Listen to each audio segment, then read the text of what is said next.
talvez facilite um entendimento bem imediato para muitas pessoas a separação da realidade em instâncias como teoria e prática. Isso faz sentido no mundo moderno, que fez essa separação. E a teoria propriamente ficou no campo da chamada representação. Ou seja, não é a coisa mesma, é um simulacro dela, é uma aparência dela. Assim, o termo é a representação do seu significado, ou uma fotografia, a representação do seu equivalente no mundo. Uma desconexão que depois faça uma ponte, tentando sair da teoria à prática, ou da prática à teoria. Essa separatividade, por mais inadequada na prática clínica, ela pertence à nossa alienação moderna. Nós somos mal criados dessa maneira, né? Aprendemos uma coisa na teoria e depois vamos tentar validar o mais importante, que é na nossa formação escolar a teoria. Nós vamos um esforço errôneo aplicá-la na prática. Só que se ela não nasceu dessa própria vida prática, então ela pode ter nascido falsa, falseada. Se ela nasceu do próprio simulacro para depois vir a ser aplicada em realidade, é como primeiro eu aprender na teoria uma outra língua para depois forçar a realidade fonética e viva do discurso linguístico a ter que ser igual à teoria. Haverá momentos que isso parecerá simples, mas a maioria dos problemas vai surgir aí. Assim acontece também em todos os campos dos saberes. Na medicina, na pedagogia, aprender na teoria e querer aplicar na prática. É um caminho complicado, mas também é possível. E uma das possibilidades, geralmente, na nossa história do pensamento moderno, é uma espécie de quebrar a cara. É uma espécie de desaprender tudo o que aprendeu.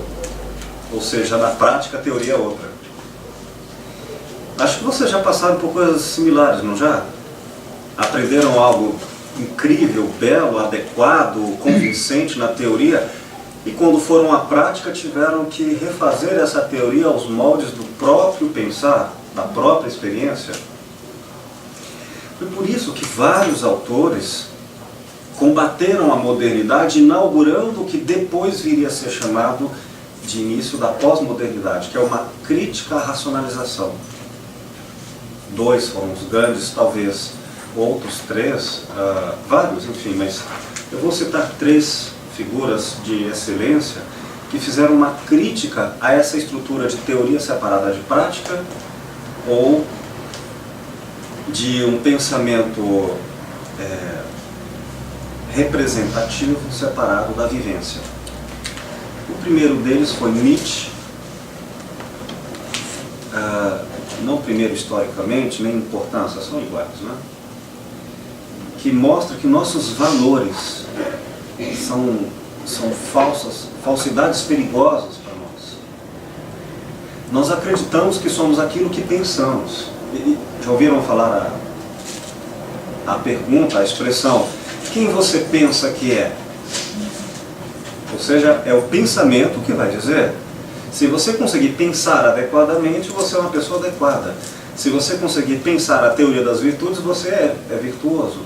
E Nietzsche destrói essa armadilha daquilo que ele chamou de filosofia do martelo, com muito rigor e sem piedade, toda essa nossa, não apenas hipocrisia, mas sobretudo perversidade. Porque os ditos bons ficaram com a teoria, e os ditos pobres e subservientes ficaram com a prática de obediência. No campo da moral, Então Nietzsche parece que subverte as aparências. Ele diz, os que mandam por um suposto saber privilegiado, especialmente no campo moral, o saber religioso, são os piores. Porque acreditam ser elevados, com verdades extraordinárias, mas sua moral é fraca. Ao contrário de parecerem senhores, são escravos e são invejosos. E tentam dominar os outros justamente por serem fracos. Bom, então Nietzsche vai dizer que a palavra é apenas um reflexo nervoso, um ruído que só tem sentido quando vem da vida. Nietzsche inaugura algo chamado de filosofia vitalista. O que não tiver vida não é real. Teoria prática. O que não pulsar para ele, a fonte é um instinto, um desejo de vida, uma necessidade de vida, é errado. E aí então, o que é a razão para Nietzsche? É tudo aquilo que traz vida, tudo aquilo que provoca a vida. E a razão sem isso é ideológica, é falsa, é equivocada, é perversa. Ele vai dizer, um dia uma poeira cósmica, um planeta que é a Terra, em algum momento insignificante da história das galáxias, nasceu a razão e no outro segundo desapareceu. Mas esse ser humano acha que com a sua razão ele é tudo. Então Nietzsche estabelece a vida como parâmetro de julgamento sobre o que é verdadeiro e o que é falso. Não é mais a lógica, é a vida. Se isso provoca a vida, fomenta a vida, e a vida não é invejosa, a pulsão de vida, ela aumenta a vida no outro, é a potência, a vontade de potência da vida, não de poder sobre o outro. Isso é verdade. Nesse sentido, em Gaia, a ciência, Nietzsche refaz toda a nossa história do conhecimento para dizer, quase todos os nossos conhecimentos são falsos. Coisa semelhante fez Freud, inspirado também em Nietzsche, Schopenhauer e todos esses.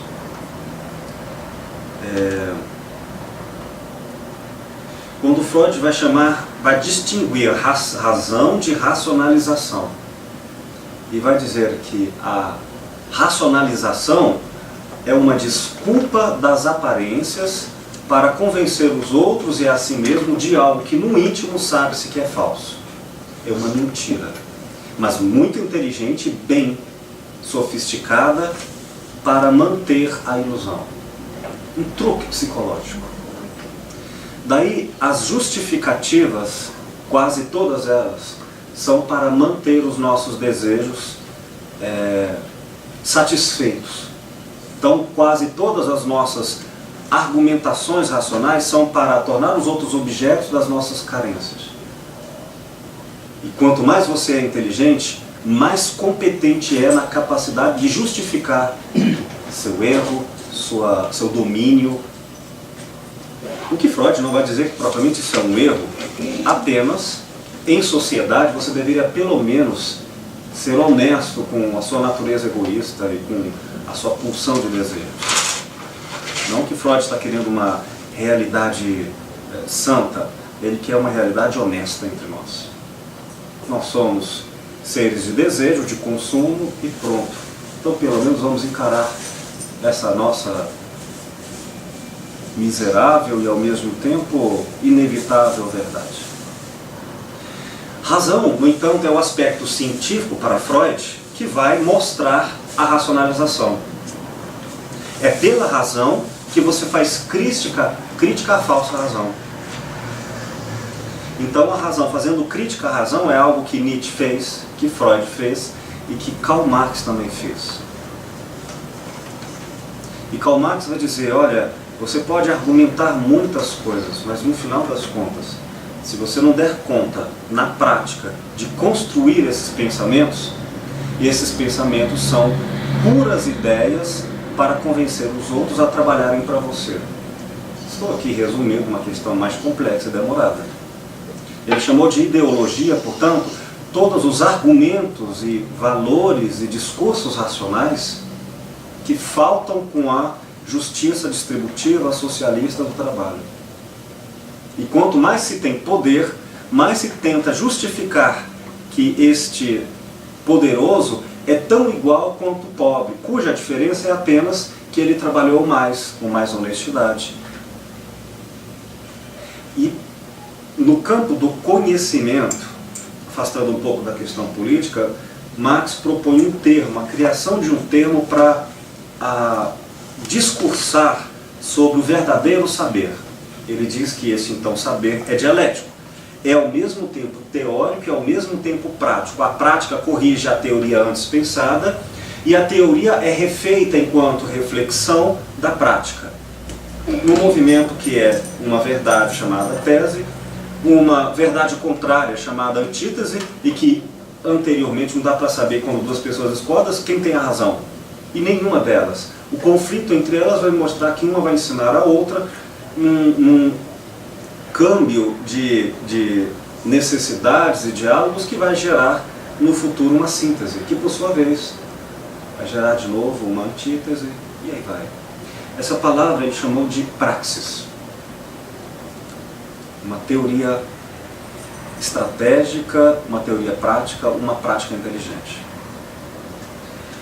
Pensando a partir desses inauguradores da pós-modernidade, vêm então os pensadores contemporâneos, entre eles Lúcio Pachter e a filosofia clínica. A palavra clínica em filosofia significa o ato vital de pensar a partir do outro, portanto, elevar o pensamento submetido à condição da escuta e do diálogo. Não há mais discurso em filosofia clínica. Para citar o filósofo Wilhelm Flusser, discurso é aquilo que põe o postulado da verdade. Ele é apenas impositivo. Diálogo é a relação intersubjetiva em que a verdade não é apresentada, mas é construída na relação. A parte clínica da filosofia, portanto, é um diálogo. Um diálogo das verdades subjetivas. Não estamos discutindo questões sociais de outra natureza. Clínica porque ela tem um interesse, a terapêutica. Terapêutica no sentido da potencialização da vida de cada um, como ela mesma, na sua historicidade, poderia direcionar o que para ela é isso. Umas estariam ligadas à saúde, outros ao campo da moral, ou ao campo da política, da vida pessoal, particular, sexual, isso vai ao infinito. Pensando assim, Lúcio Pachter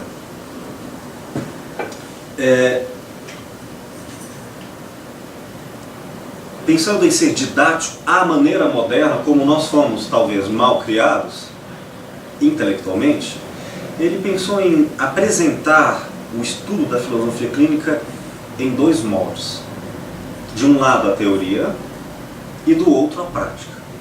Mas isso é uma apresentação apenas didática, porque não é assim. Ela é simultânea, ela é vital. A parte da chamada teoria, que é lidada com os conceitos, com as definições, com as abstrações, da compreensão do outro com quem estaremos dialogando, ele chamou de estrutura de pensamento. São as características reconhecidas do diálogo dele, segundo as minhas percepções como ouvinte. Aí nós classificamos subjetivamente os fenômenos do discurso dele. É mais racional, completo, é incompleto, envolve todos os aspectos dos 30 tópicos da estrutura de pensamento.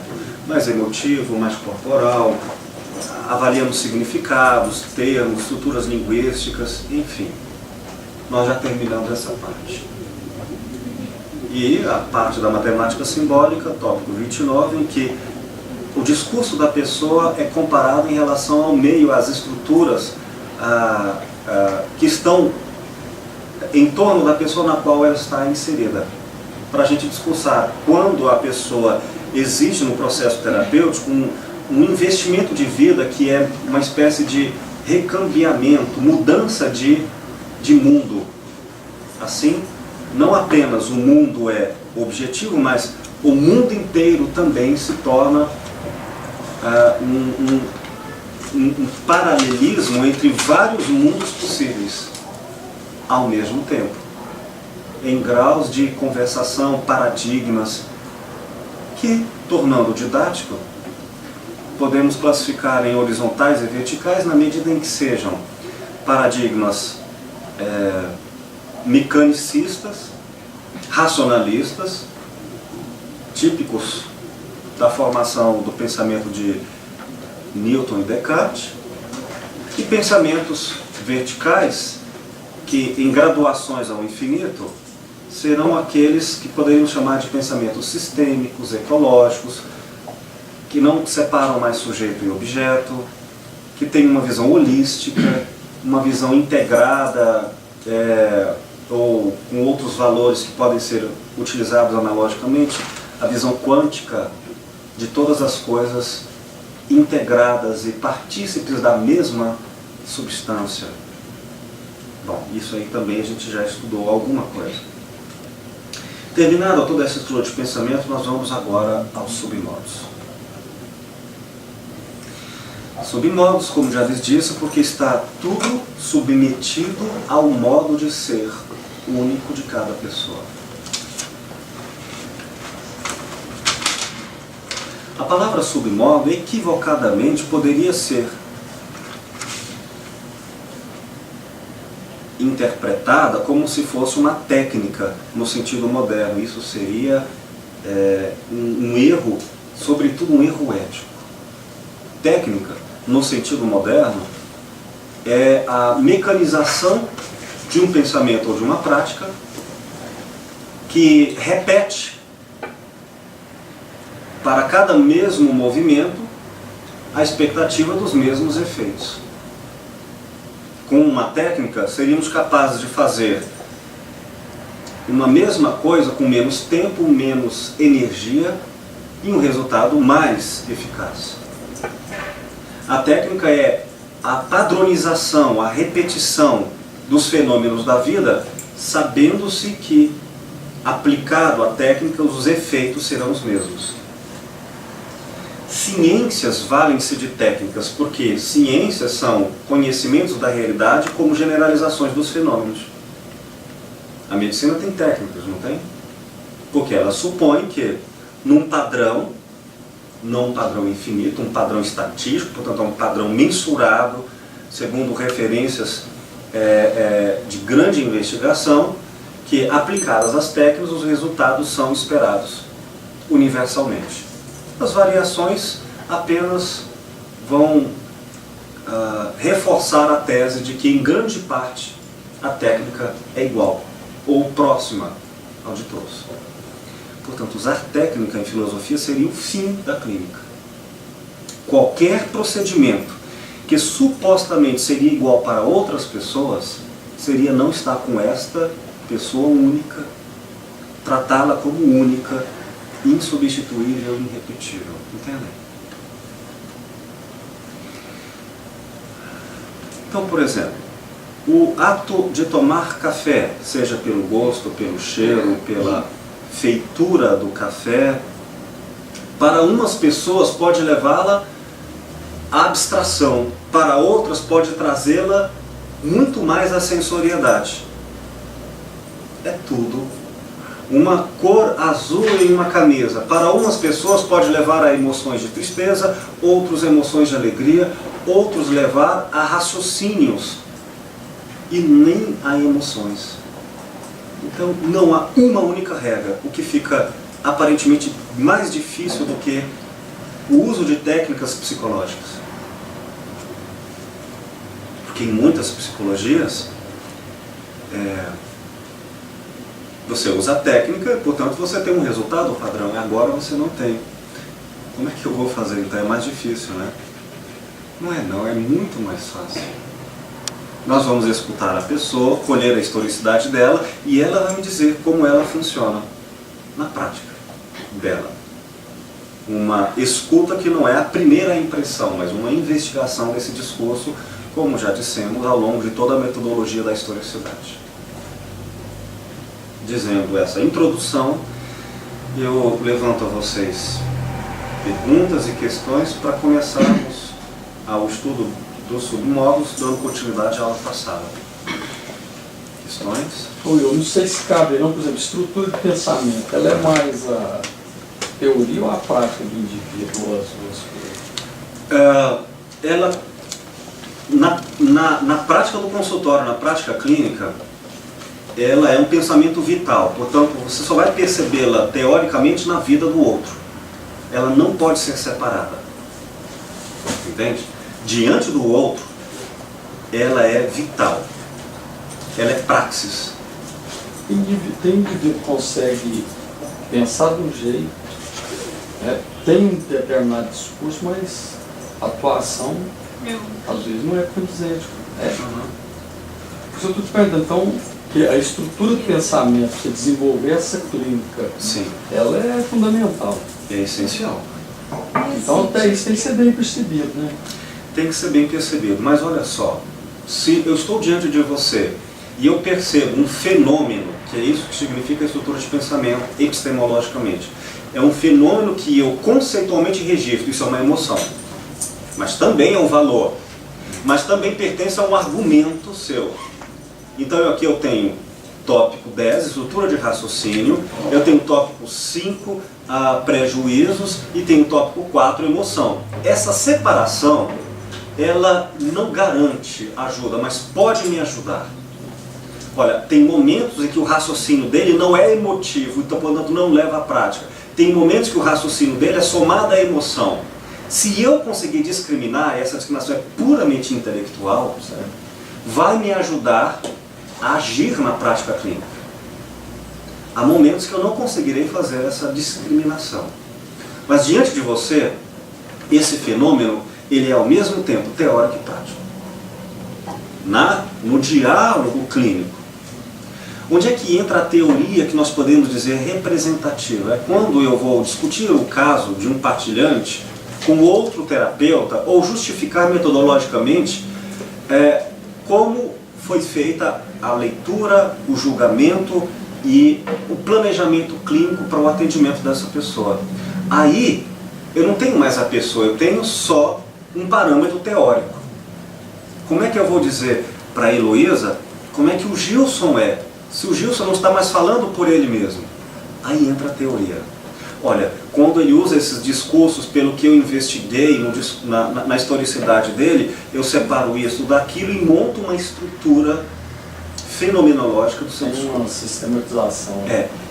Essa teoria eu farei. E ela vai ser feita segundo a minha sensibilidade, não é só o que você me disse. Mas eu procuro uma espécie de, usando o que Russell chamou de ciência transcendental, eu terei que fazer isso com uma certa objetividade, senão a minha opinião, uma dela é outra, e ficaria opinião por opinião, isso não seria filosofia clínica. Eu tenho que ter algum conhecimento das questões determinantes, ou então não será filosofia. Daí, se outro colega, o Suélio, for atendê-lo, e eu discutir com o Suélio, nós podemos discordar quanto à sensibilidade. É mais ou menos segundo a profundidade de quem vê, de quem escuta, de quem tem a sua própria vivência como parâmetro. Podemos nos discordar com relação a vários detalhes que, às vezes, mais importantes para ele, na opinião dele, às vezes mais importantes para mim. Tudo bem, isso é rico na infinitude dos trabalhos conjugados entre terapeutas. Mas terão elementos, e devem ter elementos fundamentais, que digam a estrutura de pensamento do Gilson não é outra senão esta, pelo que se verifica na teoria e na prática clínica. Se eu não tiver isso para poder ter com ele aproximação e afastamento e discussão teórica sobre o caso, deixa de ser filosofia e se torna opinação. Entende? Sim. Essa é a estrutura de pensamento. Alguém tinha outra questão?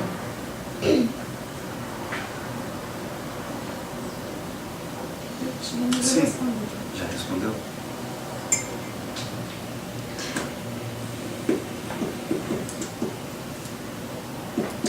Bom, quando nós vamos ouvir a historicidade de alguém, nós devemos prestar atenção em dois aspectos.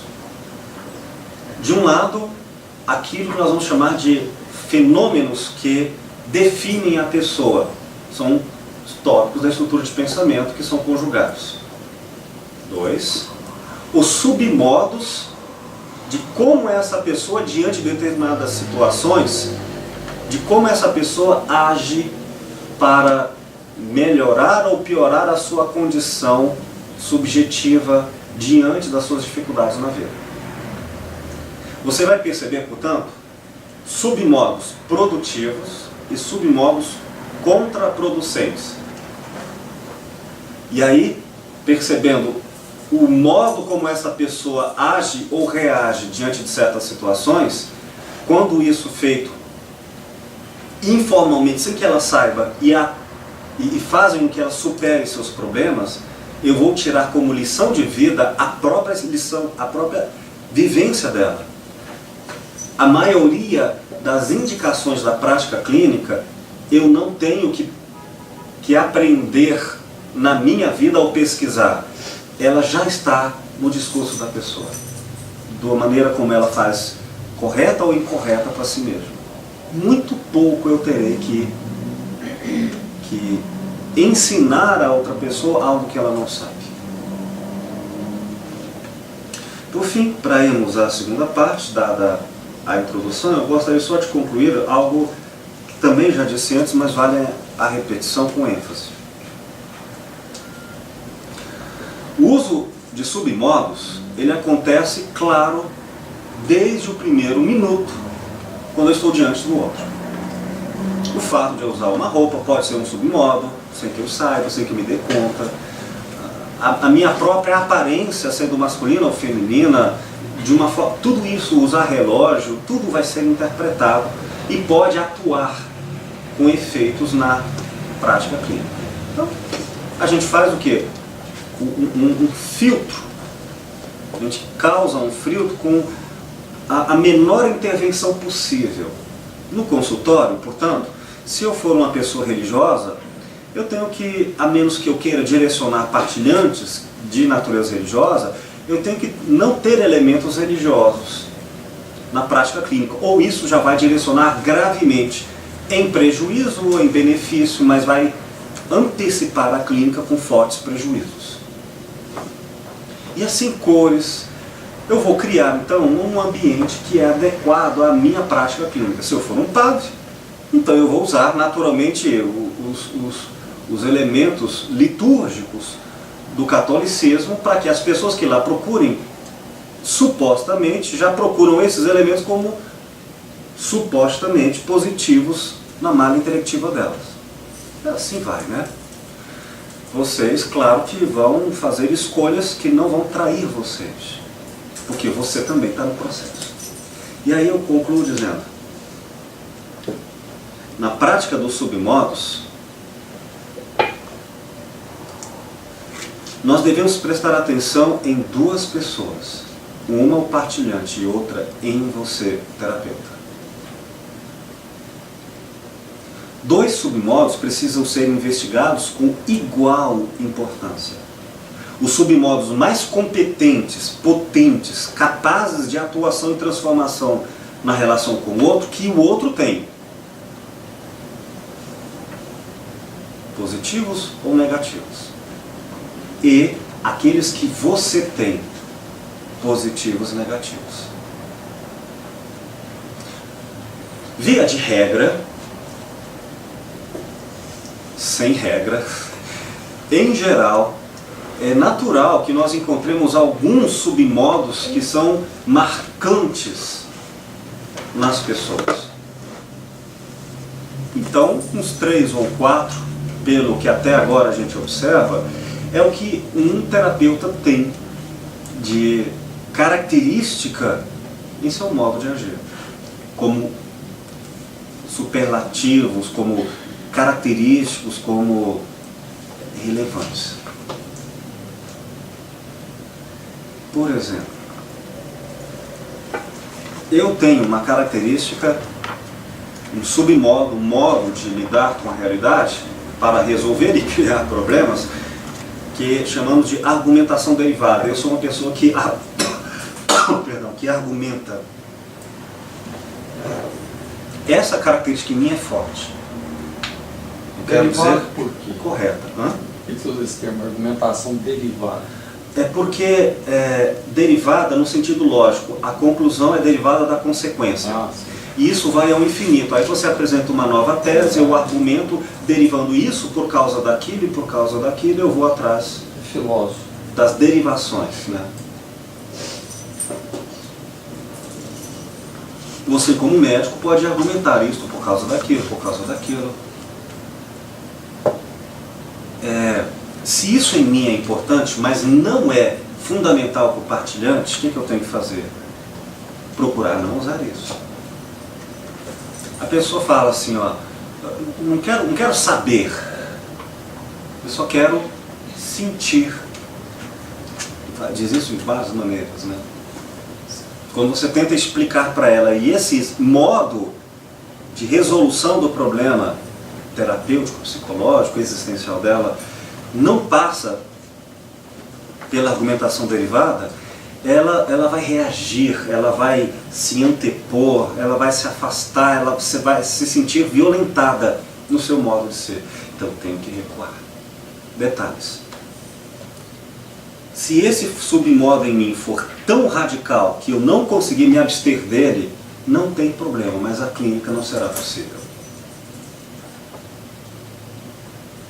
Tudo bem, são incompatibilidades. Eu não tenho que me forçar e me violentar para estar com o outro, porque se eu fizer, eu vou falsear, eu vou fazer essas mágicas de consultório e ser aparentemente o que eu vejo infelizmente comum em muitos terapeutas em diferentes áreas, seria uma espécie de figuras cínicas, que dão aqueles sorrisos de terapeuta, aquelas falas macias e controladas, que tornam o outro apenas objeto de um certo conforto terapêutico. Poxa, eu não quero, você não percebe verdade, não percebe autenticidade. Pô, você está fazendo isso porque você está ganhando e quer usar um discurso. Vocês já sentiram isso? Numa relação terapêutica?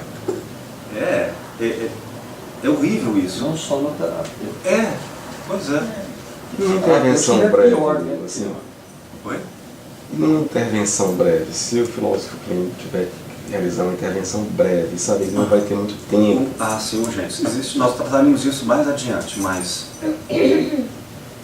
se eu não tiver a pesquisa da historicidade, como acontece às vezes com urgência de ir na casa de alguém que está em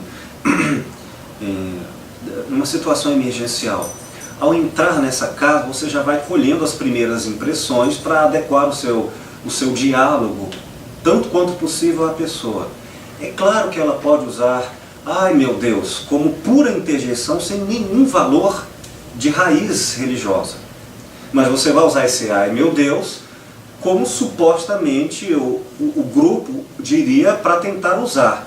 E será na tentativa erro. A pessoa, você fala, não, Deus cuida das coisas, não sei o quê. Se isso convira a pessoa, ela acolhe terapeuticamente como um alívio diante das suas aflições imediatas, senão você logo recupera o discurso e rapidamente passa para outro, né? Do aspecto da análise. Existe o aspecto intuitivo, que é aquele que nem você se dá conta, mas já percebeu. E nós estudaremos isso em um submodo chamado intuição. Acho que ainda hoje. Mas deixemos essa prática dos modos de emergência para depois, tá? Para ter uma visão antes de conjunto. Então, terminando essa primeira parte, você deve estudar os seus submodos. aqueles que você tem com excelência. Aqueles que definem você enquanto até hoje tem sido seu jeito de ser, e se isso não for adequado a outra pessoa, você faz o que pode usando as características dela. Mas se você for um mestre por dedicação a autoconhecimento, mesmo que esse submodo não seja importante ao outro, pela sua excelência você pode transpor, sem desrespeitar o modo da outra pessoa, o seu jeito de ser e usá-lo com a outra pessoa. Vou traduzir isso. Digamos que haja uma pessoa que não seja nem um pouco corporal, não lide com o corpo como relação de linguagem, ou que ela torne o corpo uma couraça, uma muralha de separação que a protege do mundo. Não me toque, fique à distância, e portanto ela só permite uma relação terapêutica intelectualmente, por afeto ou outros elementos abstratos. Mas digamos que o terapeuta seja não uma pessoa qualquer, mas um mestre da linguagem corporal. Se ele for isso, é possível, sem garantias, que ele use o submodo do terapeuta, não sendo o submodo do partilhante, com tanta eficiência que consiga, sem violentar o outro, ir ao mundo dele corporalmente. Tem gente com essa excelência.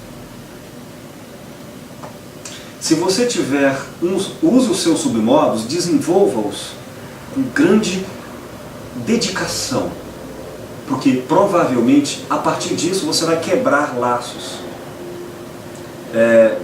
impeditivos na clínica só com a sua potência. E se, de tudo, o seu jeito de ser, o seu submodo, a sua prática diante do mundo e das pessoas impedir a prática clínica, a presença do outro, porque ele tem antipatia, aversão a esse submodo, não se preocupe.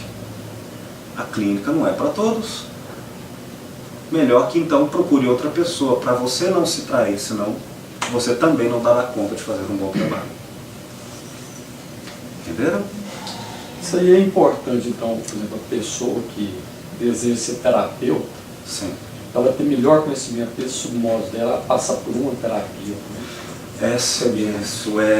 Isso é inevitável, é fundamental. A terapia é o processo de eu me conhecer no processo com o outro. Na prática da filosofia clínica, nós temos isso em duas etapas. O chamado pré-estágio, em que eu faço terapia com o professor titular, e o professor titular vai fazer o que também é chamado de clínica didática.